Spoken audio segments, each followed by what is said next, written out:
নমস্কার বন্ধুরা, আপনারা দেখছেন দত্ত রান্নাঘর। আজকে আমাদের রেসিপি ডিম সবজি।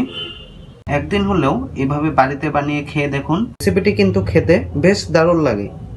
ভিডিওটি যদি ভালো লেগে থাকে তবে একটি সাবস্ক্রাইব করার জন্য অনুরোধ রইল। কেউ যদি ফেসবুক পেজ থেকে দেখে থাকেন তবে পেজটিকে একটি ফলো দিয়ে যাবেন। এই ডিম সবজিটি আপনারা পরোটা বা লুচির সাথে খুব সহজেই খেতে পারেন। কড়াইতে দিয়ে দিচ্ছি সাদা তেল। তেলটি গরম হয়ে গেছে, দিয়ে দিলাম 1 চা চামচের মতো আদা কুচি, দিয়ে দিচ্ছি পেঁয়াজ কুচি। পেঁয়াজগুলো 50 to 60% মতো ভাজা হয়ে গেছে। দিয়ে দিচ্ছি কেটে নেওয়া ভেজিটেবলস। এর মধ্যে রয়েছে টমেটো কুচি, বিনস কুচি আর কয়েকটি কাঁচা লঙ্কা। দিয়ে দিচ্ছি স্বাদ মতো নুন। মশলার মধ্যে কি কি লাগছে দেখে নিন। 1/2 চা চামচ হলুদ গুঁড়ো, 1/2 চা চামচ জিরে গুঁড়ো, কালারের জন্য 1/2 চা চামচ কাশ্মীরি লঙ্কার গুঁড়ো, 1/2 চা চামচ গরম মশলার গুঁড়ো।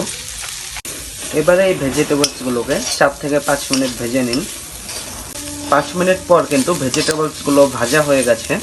সবজিগুলোর মধ্যে দিয়ে দিচ্ছি 2টো ডিম।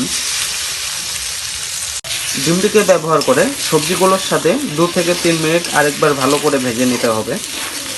ডিম সবজিটি ভাজা হয়ে গেছে।